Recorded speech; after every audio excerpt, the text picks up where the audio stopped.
Hello and welcome back to RaeRaeGreenSmells.com HQ, and for those of you who don't know, I am Rachel Green and I own, founder, it's just me, Rae Rae Green Smells.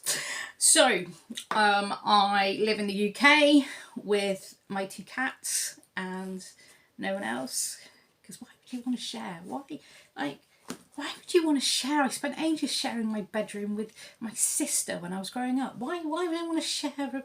I can afford my own. Why would I share it? Anyway, slightly off topic. So I am, let's bounce into it. I am not neurotypical. I have physical and mental differences to some people, and it makes me who I am. If you are watching this and watching one of my videos for the first time, you will come across points where you think, oh God, I would have started that again. You'll find that I don't. I'm a one-hit wonder. And look, I'm even going to move my screen over because I've decided that I don't like the background. So, look at that. All the changes. But I'm not going to start again because it's authentically me. I don't get things right all the time, and also one of my eyes kind of flies around on its own, and you get what you see. So before we go off onto a tangent about that, why did I start with Scentsy? I hear lots of stories about why, someone started Scentsy, and it's I bought the product. I went to a party, bought the product from my friend, or went to my friend's house and smelt it, and I was just, it was amazing. So I knew I needed to buy it, and then I started selling it, and oh my God, it's life-changing. And mine's slightly less emotional than that. I saw lots of people in my area who were wanting to buy Scentsy and nobody could find a rep. So I became a rep and saturated my market. And I came against the questions, from family and friends, do you really want to do this? Surely it's not going to last. You con your friends into buying some, and they don't really want to buy it, but they feel they have to, and then there's you're only going to get a couple of orders and then that's it, and you'll earn the odd £20. Yeah, I do, and a lot more. So I came across and actually still come across, it's a pyramid scheme, blah, blah, blah, blah, blah. So I've got there first and said it. You won't want to know about it. It's a pyramid scheme. And, when people are like, oh, that smells nice. Oh, no. You don't want to get involved in that. Flash in the pan. Never going to catch on. So I started out because I've got a business degree, business and law degree, and I first started doing business when I was 14, wrote a business plan for my GCSEs, which actually my brother used for trying to get a loan from the bank, and he got the loan. So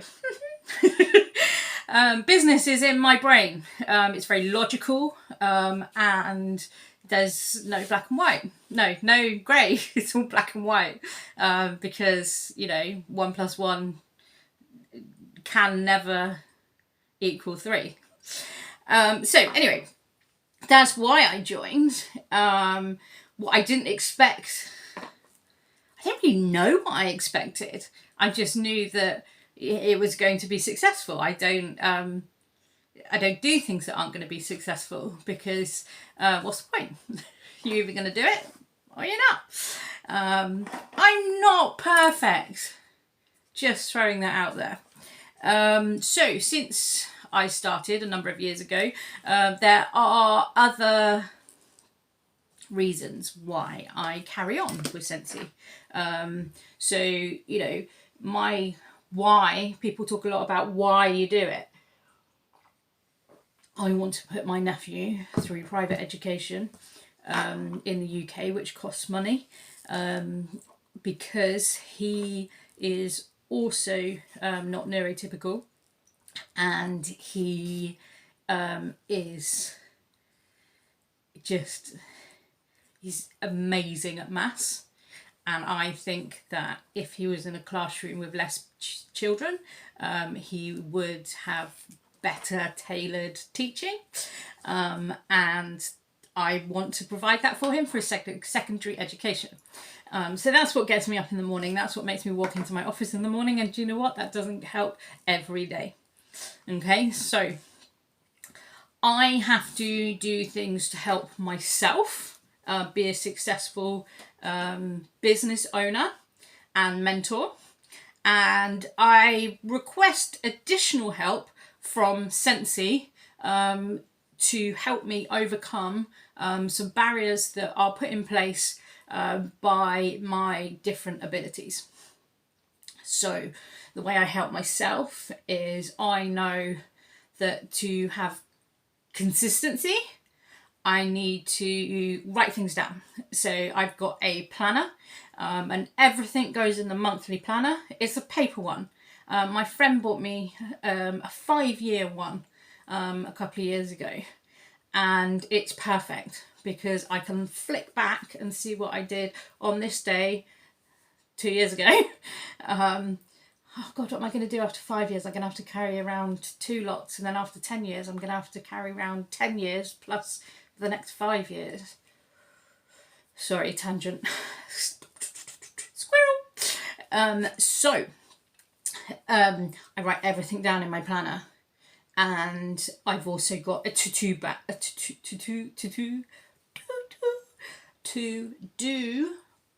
list book, and it's a good sized book. I should have brought it over here.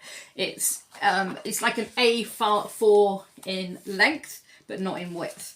So A5 width, A4 length. Although in America, A4 is very different to A4 in the UK. Just adding that in. So I make sure that before I go to bed or leave my office for the day, I'm more of a late starter, late finisher than an early start, early finisher. So when I say before I go to bed, it's because I'm, I've had my dinner, got into my office, carried on working, but I didn't start till 5.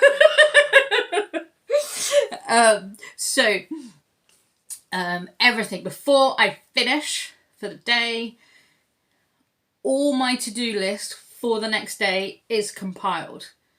And I have my different colour pens ready to tick them off. And I have to write everything down. If it doesn't get written down, then it doesn't get done, because it gets filed in here somewhere. And then, as I said, the squirrels come past. So I also have a notepad next to my bed. So if I have one of those, when you're just like, oh my God, I need to write that down. Then you fall back to sleep, and then it's gone. And then you wake up and you're like, what was it? When I wake up and I have a moment, it's written down, because I know that it won't get to the other side. So, as I said, everything is written down. Everything is scheduled. So I don't start each day having to worry that my 3 posts that are being posted that day on social media, I don't have to worry that they're not going out, because actually one day a month I will add all of my posts in. And obviously they will change. Like if we get something announced suddenly, like we're throwing something out at you today, a new buddy, then obviously I update my social media.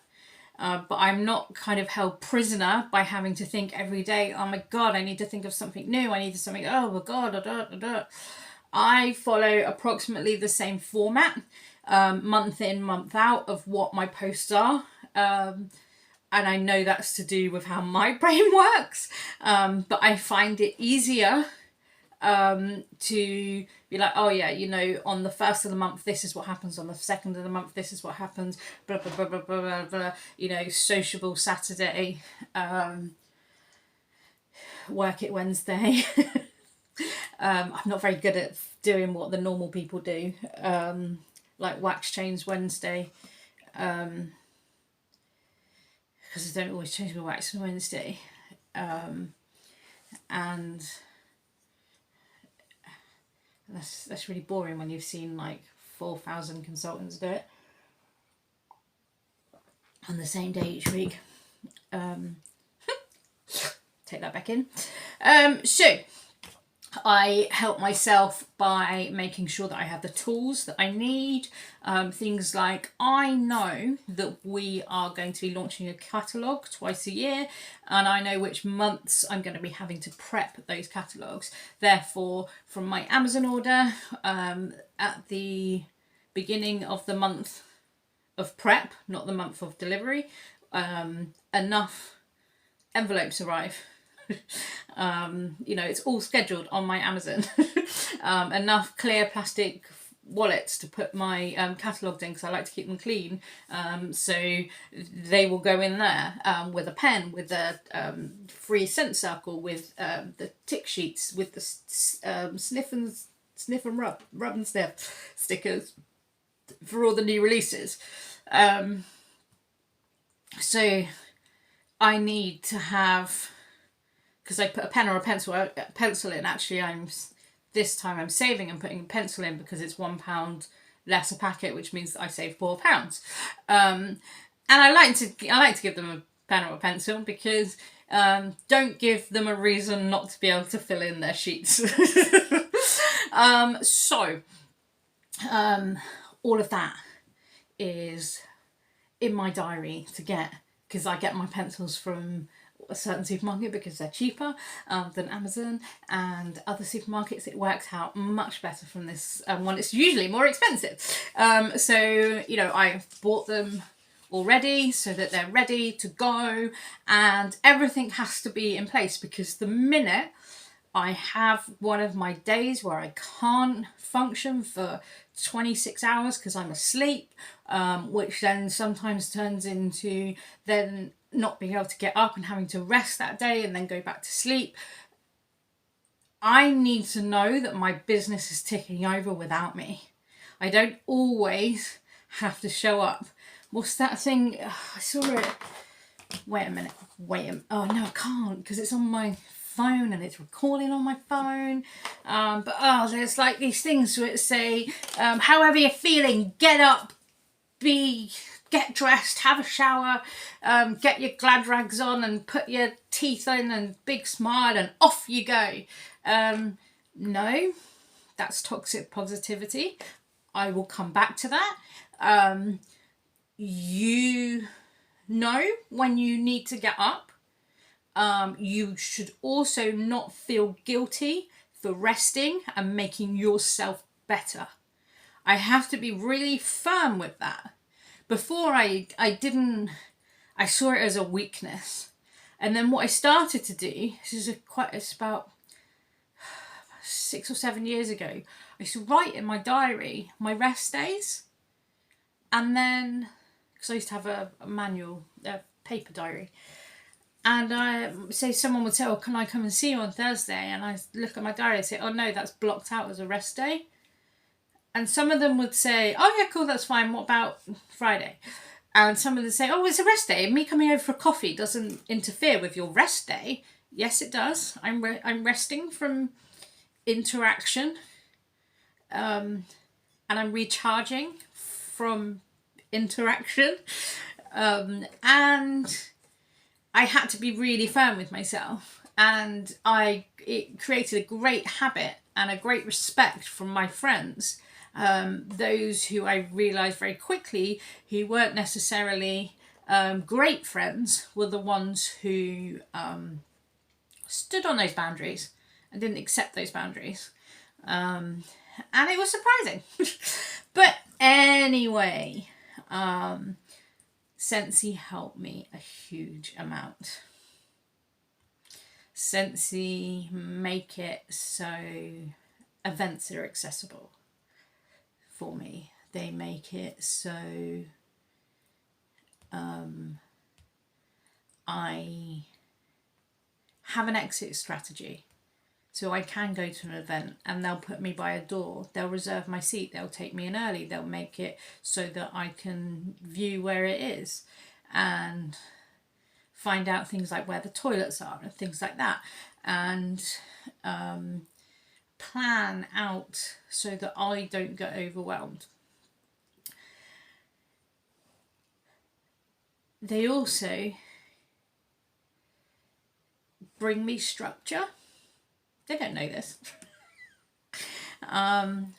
But this is kind of the longest thing I've ever stuck to in my life. Because I've been able to do it on my own terms. I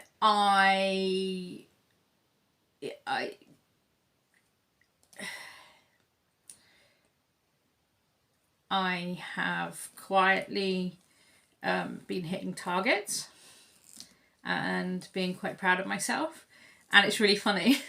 I can't believe I'm telling you this. So when I get certificates from Scentsy, my friend will come over. She comes over every week anyway, and I'll say to her, "Oh, there's something in the drawer." Something in the drawer, and she, "Oh." And she gets the envelope out, and I have to stand in front of her, and then she reads out the certificate, says congratulations, shakes my hand, hands me the certificate, and then I kind of like curtsy and she claps for me. That's the first time I've said that in front of people. And okay, let's dissect that. Basically, I get really overwhelmed with getting my awards because I think that how could someone such a failure as me, how could they get them? And obviously, if I was a failure, then I wouldn't be getting them. That's the change around in your brain that you have to think about it. They don't just send them out willy-nilly. I worked damn hard for that. I achieved that, and I am going to be proud of it. With my friend in my house on my own. But that's my way of coping with it. And do you know what? That's okay. We all have our ways of strategizing and how to cope with every function of our lives. And actually, to add comedy to something that I find really difficult is a really kind of, it's how I can do it. But I do come across people in Scentsy who are different to other people. We're all unique in our own ways, and actually we all have a space. There's lots of tables at Scentsy, and we fit in at least one of those tables. You will find people who are on the spectrum like me. You will find people with personality disorders like I've got. You've got people with neurological disorders that I've got. I sit on many tables, and people with, I've got ME, so you're looking at people with ME and fibromyalgia and lots of different kind of physical, mental inconveniences, bloody painfulness. And there's people that aren't going to understand that. Okay? There are people who have been brought up differently. There's people who've been brought up maybe by older people who have less understanding. There's people who just don't know what to do. They're faced with someone who might have a difference that they don't understand, and they just, their way of coping, is not being nice. You know, and there is a distinct difference between being nice and being kind. Being nice to someone is saying, oh, you look pretty. Being kind to someone is, oh, you look pretty. You've got a bit of cabbage in your teeth. You know, because actually that's in the long run. So, you know, I'm not going to say that everybody is going to be welcoming and you know, be extra quiet for you to help you, or you know, all of these X, Y and Z things that would really, really help you, because actually some people don't understand, and it's not our job to teach them or tolerate them. Just understand that. If people are trying to like get you to do something there's a difference between getting someone to do something out of their comfort zone for their own good and getting someone to do something out of their comfort zone which will actually be detrimental to their health. There's a huge difference, and I'm a real advocate of you know, I do push people to reach higher goals, but not in a way that's ever going to harm them. I won't ever say to you, you know, it's really hard describing this. I am never gonna squash you with positivity. I will encourage you, but I will also understand that not everything is covered in glitter, and not everybody wants to be covered in glitter. I don't. It's really hard to get off your face. So yeah, you are going to come across people who are fully supportive and maybe over supportive, want to do things for you instead of with you and things like that. But hey, we're here to guide our own ship. You know, if you don't want to do something, don't do it.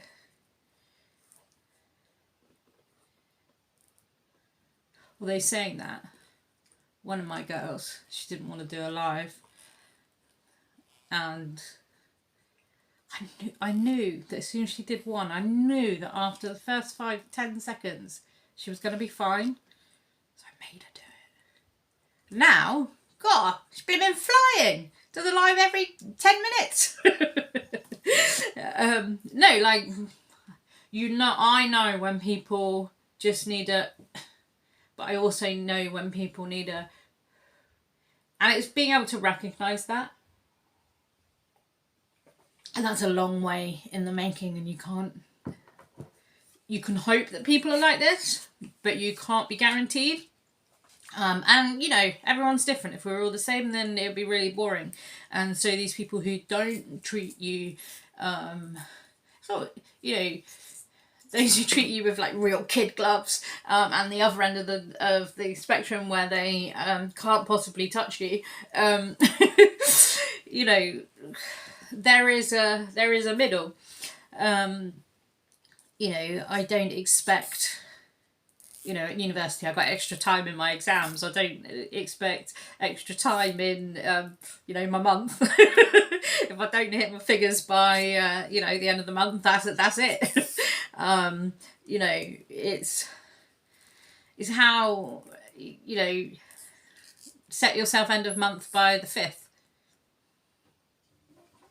And then you've got extra time after the 5th to hit it if you haven't yet. So toxic positivity. Oh, if someone says, "Oh, it's okay that you feel like that, but why don't you, you know, get your chin up and carry on?"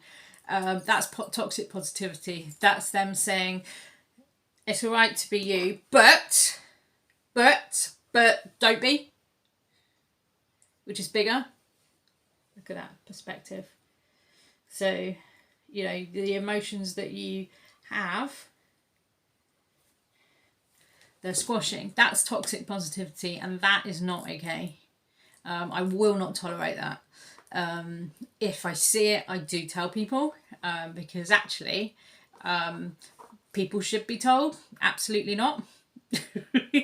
Do not take my emotions and tell me that I am not allowed to have them, or I should express them in a different way, because that is not okay. So, my favourite quote. I'm going to have to read it. I had to print it off because it's on. I was going to take a photo and then I had to use my camera. So then I had to email it to myself, and then I had to print it from the computer to the printer, and blah, blah, blah, blah, blah. And now I can't really see it. One moment. You're going to meet people. They will be intimidated by you. You are different. They don't know how to react. They don't know how to accept someone who not only doesn't follow the crowd, but has no intention to either. They don't know how to be around you or be around someone who is not like them. They're scared. Scared of something that they just don't understand. It is not your job to change them, nor it is your job to alter their views. You are supposed to be you. Others may try to make you feel bad, feel uncomfortable, feel like you should dilute yourself. This is not okay. Do not allow them. How dare they? Your unique, I can never say this word, your uniqueness is what makes you. I have that printed out on A1, which is massive, on my wall frames, because I have to live by that. I have to know that it's okay to be me, because do you know what? Everybody else is taken. I don't want to be like anybody else, because, well, then I just wouldn't be me. And do you know what? Being me is incredibly hard. But I wouldn't let anybody else take my role. Thank you for coming to Rae Rae Green Smells HQ this evening, or this morning, or this daytime, or wherever you are watching this on YouTube. And I just want to say, it's okay to be different. It's okay to be the same. It's okay to walk to your own drum. And it's okay when you get things wrong to then try again. Because we are enough.